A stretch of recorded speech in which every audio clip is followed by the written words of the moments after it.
Tazama mbinguni.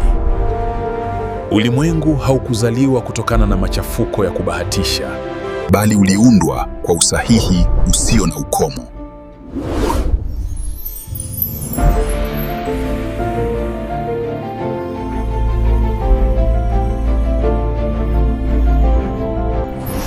Uumbaji wa ajabu unaozidi uwezo wa bahati nasibu. Kazi bora inayohitaji msanii mkuu. Hapo mwanzo alinena na vikawa. Gundua ukweli wa asili yetu.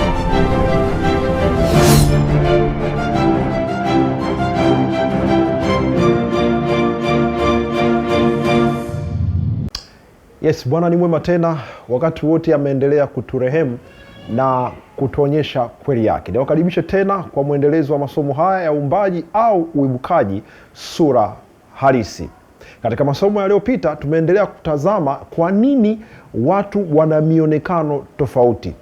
Na katika somo la leo tunakwenda kuhitimisha kwa kujibu swali hilo. Sikia, katika sehemu ya kwanza ya kujibu maswali kwa mujibu wa maandiko matakatifu, tuliweza kutazama mtu wa kwanza alikuwaje, na tukajifunza ya kwamba alikuwa ni mtu mwekundu. Adam na mkewe walikuwa ni watu wekundu. Katika somo la pili tukatazama kwa nini au ni lengo la Mungu ni lipi katika kuwa na viumbe wake wenye mionekano inayofanana au wenye mionekano ya tofauti. Tukaangalia katika kitabu cha asili kwa maana viumbe, tukaona ulikuwa ni mpango wa Mungu kuwa na viumbe wenye mionekano tofauti. Mbali zaidi tukaingia katika science, tukaangalia kwa nini viumbe hivi scientifically vinakuwa na mionekano tofauti. Tukaona kuna sheria za Mungu ambazo Biblia inaita sheria za asili, roho ya unabii inaita sheria za asili, wana science pia tukawaona wanaziita sheria za asili, lakini katika uvumbuzi wa kile ambacho Gregor Mendel alikichunguza, tunakuja na neno jipya la sheria za asili, yani vinasaba. Leo nataka turudi tena kwenye maandiko matakatifu, tukatazame uhalisia wa nini kilikuwapo kabla ya gharika, na je, watoto wa Adam walianza kuzaliwa wakiwa na mionekano tofauti? Kabla ya kwenda kujifunza hilo, kama kawaida yetu, tumkaribishe Roho Mtakatifu aweze kutuongoza katika kile tunachokwenda kujifunza. Tuombe. Baba yetu na Mungu wetu, tumerejea tena mbele zako tukikusii ukaendelee kutufundisha na kutuvia neno lako na kutuonyesha mafunuo yako katika kile ambacho tunajifunza katika masomo haya. Tunaomba katika jina la Yesu, amina. Somo nimelipatia jina swali la msingi. Swali la msingi. Maandiko matakatifu yanasema katika kitabu cha Mhubiri sura ya 1 mstari wa 9 kuwa wahubirini mataifa habari za utukufu wake, na watu wote habari za maajabu yake. Katika masomo mawili yaliyopita tumekuwa tukifanya hivyo. Tumetazama wanasayansi, tumetazama roho nabii, Biblia na wanasayansi, wote wanafunua maandiko matakatifu na kurudisha sifa na utukufu kwa Mungu kwa kuonyesha kile ambacho Mungu alikifanya hapo mwanzo. Na katika swali ambalo tunajishughulisha nalo katika somo hili na masomo mawili yaliyopita ni kutazama kile ambacho tunakiona leo. Je, wanadamu pia ulikuwa ni mpango wa Mungu kwetu kuwa na mionekano tofauti? Ndicho ambacho tunakwenda kukizungumza sasa. Tumeona sayansi inachosema, tumeona kitabu cha asili kinachosema. Je, maandiko yanatufunulia nini kuhusiana na sayansi na vitu vya asili? Katika kitabu cha Wakorinto wa kwanza 15:47 tunasoma, mtu wa kwanza atoka katika nchi ni mtu wa udongo. Ndicho ambacho Biblia inasema. Katika kitabu cha Mwanzo sura 5 mstari wa 2 tunasoma, mwanamume na mwanamke aliwaumba, akawabariki, akawaita jina lao Adam siku ile alipowaumba. Na tukasema neno Adam ni neno linalotokana na aina ya udongo ambao Adam aliumbwa kwao. Kwa hiyo anaposema aliwaita Adam, maana yake hawa asili yao ni udongo. Ndicho ambacho Musa anajaribu kutueleza. Katika kitabu kinaitwa Encyclopedia and Concordance ukurasa wa 11 tunasoma, Adama, yaani Adam, maana yake ni ardhi, udongo au nchi nyekundu au yenye rangi nyekundu. Wakati huo BAKITA nao hawapo nyuma, wanatueleza kuwa Adama, yani udongo mwekundu aliotumia Mungu kumuumba mwanamume wa kwanza kisha kumpatia jina lenye nasaba hiyo. Lakini pia tukasoma katika vitabu vya roho ya unabii ambako Mama White anatupatia jina lingine la kile ambacho tunakisoma katika vitabu vingine, akisema katika kitabu kinaitwa Story of Redemption, anasema Adamu alikamilika katika uzuri, muonekano wake ulikuwa ni wa rangi ya rudi, ukionyesha utajiri wa afya aliokuwa nao. Hawa pia alikuwa na uzuri wa ajabu na kuvutia. Na katika kitabu cha Encyclopedia Encata mwaka 2009 kinatudadavulia kile ambacho Ellen White anakisema. Encata wanasema rudi yaani iliyojaa afya njema, yaani yenye muonekano wa wekundu unaong'aa wenye afya, yaani reddish, nyekundu au wekundu kama ule wa anga. Tukajifunza kiundani ya kwamba jua linapokuwa linazama au linapokuwa linachomoza, kuna rangi nyekundu inaonekana ikishuhudiwa katika anga. Ile rangi nyekundu ambayo tunaiona kwenye anga inatufunulia kile ambacho tunajiuliza kila siku, yaani muonekano wa baba yetu na mama yetu Hawa pamoja na Adam. Lakini swali letu linasema, je, mwanzo wa watu wa rangi tofauti ulitokea wapi? Mhubiri sura 7 mstari 25 unasema, nikageuka na moyo wangu likazwa katika kujua na kupeleleza na kuitafuta hekima na maana ya mambo yaliyoko. Katika kitabu cha Wazee na Manabii, Ellen White anasema kila kitu kipo chini ya sheria maalum ambazo hazipaswi kuvunjwa. Mazingira na vyote vilivyomo vinaongozwa na sheria ya asili. Tumeiona hii sheria ya asili kuwa ndio sheria ya vinasaba katika somo lililopita. Katika kitabu cha Ayubu sura ya 12 mstari wa 8 tunasoma, au nena na nchi nayo itakufundisha. Na tukaona katika kitabu cha Ayubu 38 mstari wa 14 kuwa hubadilika mfano wa udongo chini ya muhuri, vitu vyote vinatokea kama vazi. Lakini pia wanasayansi wanatueleza kwamba udongo waweza kuwa na rangi yoyote, nyeusi, nyekundu, nyeupe, manjano, kahawia au kijivu. Rangi ya udongo huchangiwa na wingi wa virutubisho vya protini. Tukajifunza hili katika somo lililopita kiundani.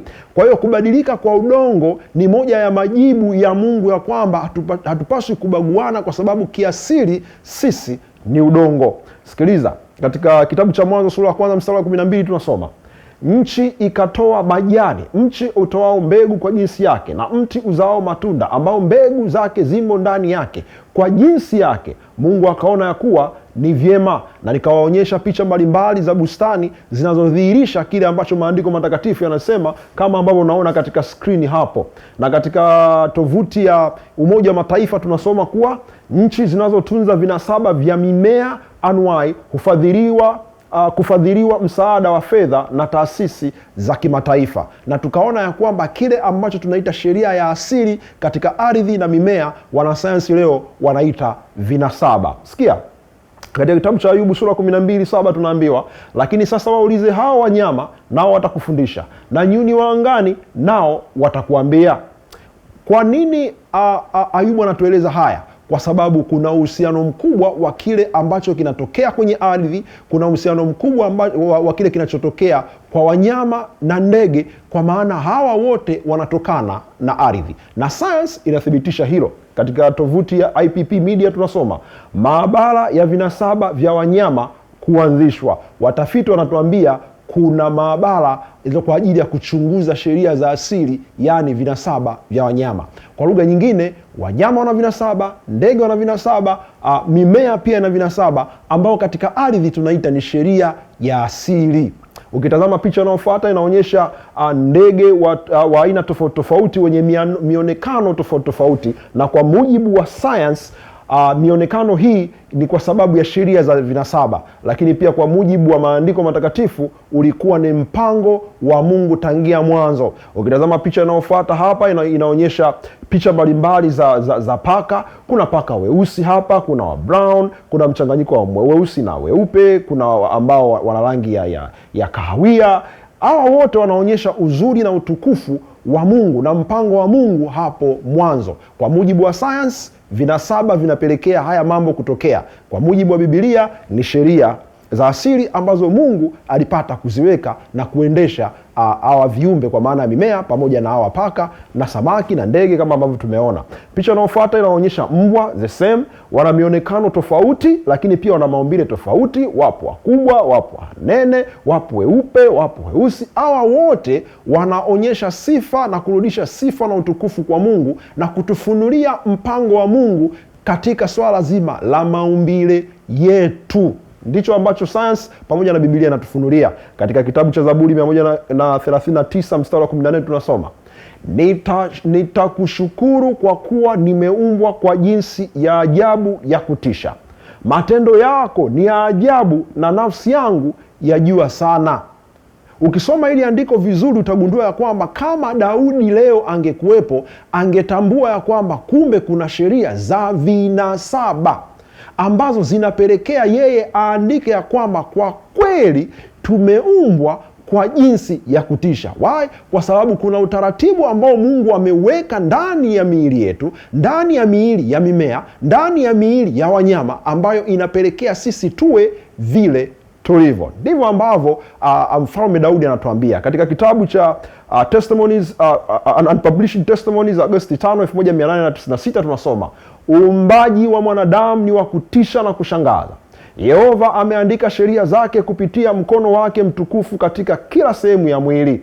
Katika kitabu cha Christ Object Lesson tunasoma, Mungu ndiye aliyebuni sheria za maumbile yetu kama alivyobuni sheria za maadili, nazo zimeandikwa kwa chanda chake katika kila mshipa, neva na kila kiungo cha mwanadamu. Ni wazi ya kwamba Ellen White anapozungumzia sheria hizi anazungumzia sheria ambazo leo tunaita vinasaba. Ndivyo vinavyoendesha mionekano na utendaji kazi wa miili yetu. Katika kitabu hiki cha Unpublished Testimonies, katika hata wiki ambapo ni Unpublished Testimonies, Januari 11 mwaka 1897, tunaambiwa kila sheria inayoendesha mwili wa binadamu inapaswa kuchukuliwa kuwa ni ya asili, kitabia na umuhimu wake katika neno la Mungu.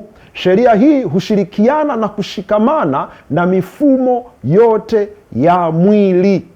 Kwa hiyo yote tunaojifunza hapa ulikuwa ni mpango wa Mungu tangia mwanzo, ili hawa viumbe watokee kwa jinsi na mionekano yao kama ambavyo Musa anaandika.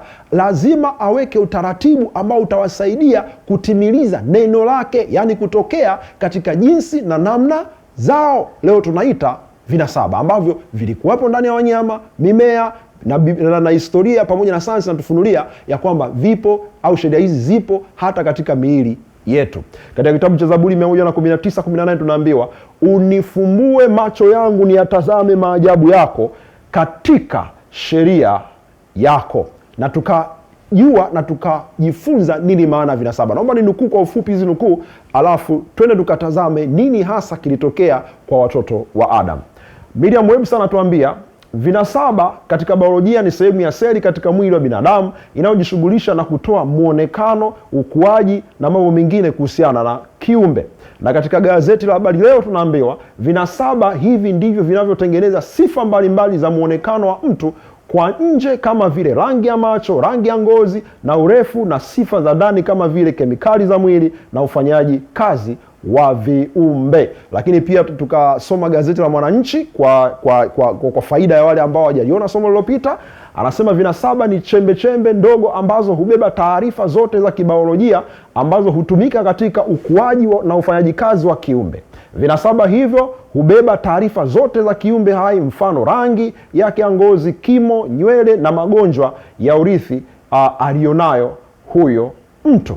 Sasa tuende kwenye maandiko matakatifu.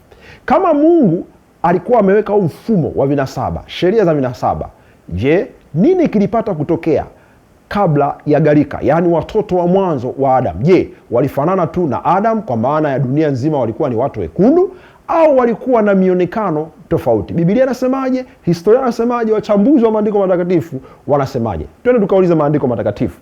Katika kitabu cha Mwanzo sura ya 1 mstari 28 inasema, Mungu akawabarikia, Mungu akawaambia, zaeni mkaongezeke. Na kwa hakika Adam alitekeleza agizo hili.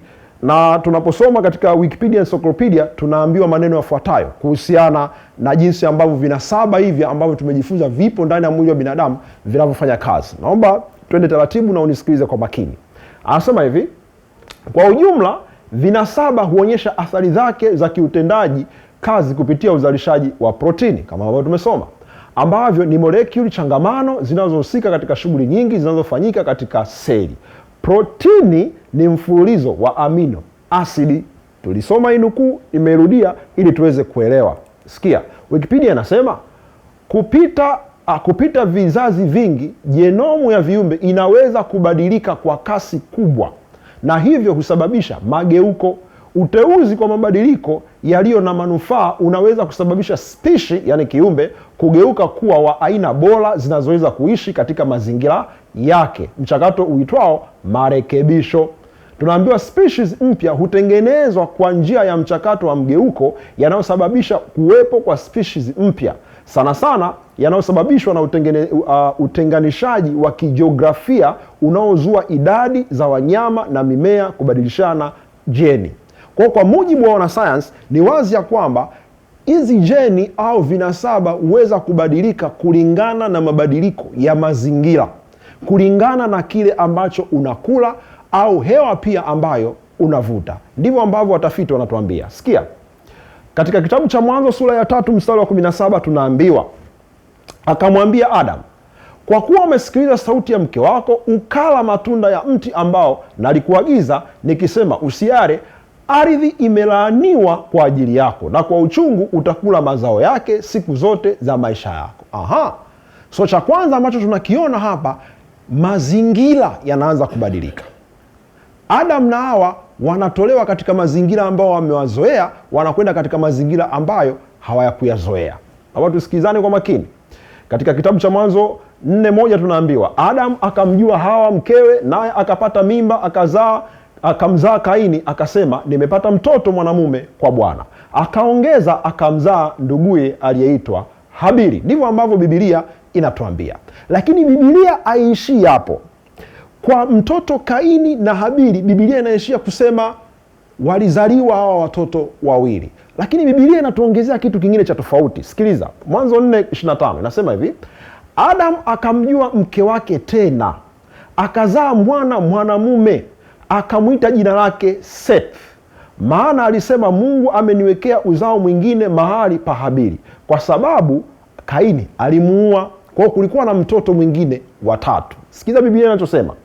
Katika Mwanzo sura ya 5 mstari wa 3 nasema, Adam akaishi miaka 130, akazaa mwana kwa sura yake, kwa mfano wake, akamwita jina lake Seth. Kwa mujibu wa maandiko matakatifu, katika watoto watatu wa Adam yupo mmoja aliyefanana naye. Naomba unote, kuna Kaini, kuna Habili, kuna Seth. Biblia inachukua muda kusema ya kwamba Seth alifanana na wazazi wake. Tafsiri yake, Kaini na Habili hawakufanana na wazazi wao. Swali, wao walikuwa na mionekano ipi? Biblia haitufunulii, lakini inatuonyesha wazi ya kwamba watoto hawa watatu, mmoja alikuwa akifanana hasa na wazazi wake, lakini hawa wawili hawakufanana na wazazi wao. Je, kuna ushahidi wa hiko kitu tunachokizungumza? Sikia, katika kitabu cha Marko sura 13 mstari wa 14 nasema, asomaye na afahamu. Hebrew Strongest Concordance nasema sura, yani kwa mujibu wa kitabu cha Mwanzo, sura au neno sura au Salem, neno hili lina maana halisi ya picha au kivuli kinachowakilisha kitu halisi. Biblia inatuambia kwamba Seth alifanana sana na baba yake. Sikiliza, Microsoft Encarta anasema sura hujulikana pia kama picha halisi au kifikra. Picha au kufanana na mtu au kitu kimaumbile. Muonekano kama wa katika kioo. Mtu wa karibu wanayefanana naye. Weka kivuli cha kitu. Kwa lugha ya Kilatini ni imago, kufanana au mfano. Kwa hiyo Biblia inaposema ya kwamba Seth alifanana na baba yake, inamaanisha ya kwamba ukimtazama Seth unamuona mzee Adam. Lakini haisemi hivyo kwa Kaini, haisemi hivyo kwa Habili. Tafsiri yake, Habili pamoja na Kaini hawakufanana na baba yao. Je, hawakufanana muonekano kwa maana ya rangi, au hawakufanana kimaumbile? Biblia imekaa kimya, lakini inatuonyesha wazi ya kwamba kulikuwa na utofauti wa muonekano kati ya Kaini, Habili pamoja na Seti, ukiwafananisha na wazazi wao. Sikia, katika Biblia, katika kitabu cha Patriarchs and Prophets tunasoma Seti alikuwa ni mtoto mwema mzuri aliyefanana zaidi na baba yake kimaumbile na muonekano, tofauti na watoto wengine, yaani Kaini na Habili. Ndivyo ambavyo Ellen White anatuambia. Sikia, katika gazeti la Signs of Time tunasoma Seti alikuwa na muonekano wa kuvutia kuzidi wengine, mtoto mwema mzuri kuliko Kaini na Habili, alifanana haswa na baba yake kimaumbile kuzidi watoto wengine. Kwa mujibu wa Ellen White, ni wazi ya kwamba Biblia inatuambia watoto hawa wawili wa Adam hawakufanana na Adam. Seti alifanana na Adam. Katika kitabu cha Wakorinto tunasoma, kwa vinywa vya mashahidi wawili au watatu kila neno litathibitisha. Swali, je, kuna uwezekano ya kwamba kukawa na wazazi kama Adam na Hawa wakazaa watoto ambao wana mionekano tofauti? Hilo ni swali ambalo wengi mnaweza mkawa najiuliza. Wao Biblia inajibu, tena inajibu perfectly. Ukisoma katika kitabu cha Mwanzo tunasoma maneno yafuatayo katika historia ya mtoto wa Ibrahim anaitwa Isaka. Biblia inasema Isaka akamwomba Bwana kwa ajili ya mke wake, maana alikuwa tasa, naye Bwana akamuitikia, na Rebeka mkewe akachukua mimba, watoto wakashindana tumboni mwake. Naye akasema, ikiwa hivi, kuishi kwanifaa nini? Akaenda kumuuliza Bwana. Na tunajifunza ya kwamba kumbe tumboni kulikuwa na watoto mapacha, na hao watoto mapacha walikuwa ni wazazi wa aina moja, yaani Rebeka pamoja na nani? Na Isaka. Biblia inaendelea kusema, siku zake za kuzaa zilipotimia, tazama, mapacha walikuwamo tumboni mwake. Biblia inaendelea kutuambia, wa kwanza akatoka, naye alikuwa mwekundu mwili wote kama vazi la nywele, wakamuita jina lake Esau. Baadaye ndugu yake akatoka, na mkono wake umemshika Esau kisigino, akaitwa jina lake Yakobo. Isaka alikuwa mwenye miaka 60 mkewe alipokuwa anawazaa.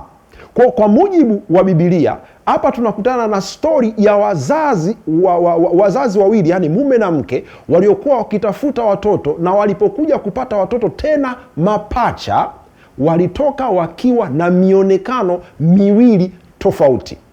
Tofauti ya stori ya Isaka na Adamu ni moja. Adam alizaa watoto mmoja, na Biblia inatufunulia kwamba katika hawa watoto mmoja ni mmoja tu ambaye alifanana na yeye. Lakini katika kisa cha Isaka tunaona wazi ya kwamba Mungu anatufunulia ya kwamba kisa cha Adam kuwa na watoto wa mionekano tofauti sio cha kushangaza, kwa sababu hata Isaka ambaye alikuwa na uzao wake wa mara ya kwanza aliweza kuzaa watoto wawili wenye mionekano tofauti. Kwa hiyo huu ni ushuhuda wa maandiko matakatifu unaotufunulia ya kwamba kuzaliwa kwa watoto wenye mionekano tofauti katika familia sio jambo jipya, kwa sababu lilikuwepo tangia kabla ya gharika. Watoto wa Adam wapo ambao hawakufanana na Adam kimuonekano. Sikia, katika tovuti moja ya gazeti la Independent la Novemba 2017 nakutana na article hapa inasema, katika hili gazeti article inasema, twin babies with different skin colors have become Instagram stars. Kwa leo dunia inashangaa na inastaajabu watoto wanapozaliwa mapacha wenye mionekano tofauti. Wasijue ya kwamba Mungu anaendelea kujifunua kwetu na visa ambavyo amepata kuvitoa katika maandiko matakatifu. Kwa lugha nyingine, hawa watoto ambao wanakwenda kuwaonyesha sasa ni watoto wanaotufunulia kisa cha Yakobo na Esau, lakini pia wanatufunulia ya kwamba kumbe kuwa na watoto wenye mionekano tofauti sio jambo geni, na kile ambacho Biblia inakisema kwa Seti na utofauti wake na watoto wengine ni jambo ambalo limekuwako na ameendelea kulifundisha Mwenyezi Mungu kwa miaka mengi. Sikia, tazama hizi picha vizuri za hawa watoto katika gazeti la Independent. Ukiwaangalia watoto ni mapacha, lakini mionekano yao ni tofauti. Tazama, Katika gazeti la Independent tunasoma mapacha wawili wa miezi 7 wenye rangi tofauti za ngozi wamekuwa maarufu sana kwenye Instagram baada ya mama yao kuanza kuchapisha picha za duo wawili hao wenye macho ya kuvutia kwenye mtandao. Isabella pamoja na Gabriela ni ndugu mapacha nusu, kwa hiyo hawafanani. Ndiyo maana wanaonekana wanafanana sana licha ya kuwa na rangi tofauti za ngozi. Kwa hiyo ukiwatazama kwa maana ya sura kwa mbali wanaonekana hawafanani, na ukitazama mionekano yao kwa maana ya rangi hawafanani, lakini pia ukitazama sifa fulani wanafanana.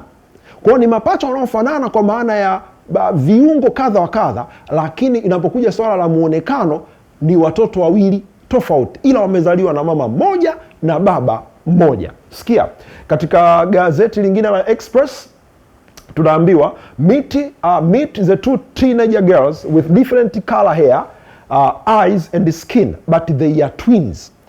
Hawa ni mabinti wengine ambao wameshangaza ulimwengu leo, ambao wamezaliwa katika familia moja lakini wana mionekano tofauti. Wapendwa, huu ni ushuhuda mwingine wa kile ambacho Biblia unakisema. Sikia, tazama katika hili gazeti la Express, tazama hao mabinti jinsi ambavyo walikuwa walivyo warembo, lakini ukiwatazama unaweza ukasema mmoja mzungu, mwingine Mwafrika, lakini hawa walikuwa katika tumbo moja, wamezaliwa na baba mmoja, wamezaliwa na mama mmoja.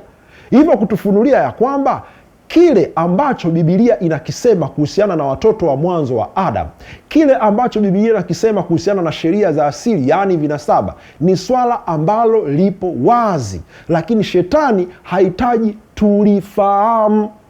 Hivyo kwa mujibu wa mafundisho ambayo tunayapata katika somo hili, ya kwamba watoto kabla ya gharika, watoto wa Adam kabla ya gharika walikuwa na mionekano tofauti tofauti, kama tunavyoona leo kuna watu wenye mionekano ya tofauti tofauti. Sikia, katika kitabu cha Isaya sura 44 mstari wa 24 tunasoma, Bwana mkombozi wako, yeye aliyekuumba tumboni, asema hivi, mimi ni Bwana nifanyaye vitu vyote. Wapendwa katika Bwana, kwa mujibu wa maandiko matakatifu, watu kabla ya gharika walikuwa na mionekano ya tofauti. Najua wengi mtakuwa mnauliza, mtaka kuniambia kwamba watu weusi walikuwepo kabla ya gharika? Wao, hiyo naiacha kwa ajili ya somo linalofuata. Ni utafakari somo hili, umtafakari Bwana, utafakari sheria zake, alafu kisha ufanye maamuzi ya kuendelea kumsikiliza na kuwa mnyenyekevu katika kujifunza neno lake. Ninawaombea katika jina la Yesu. Amina.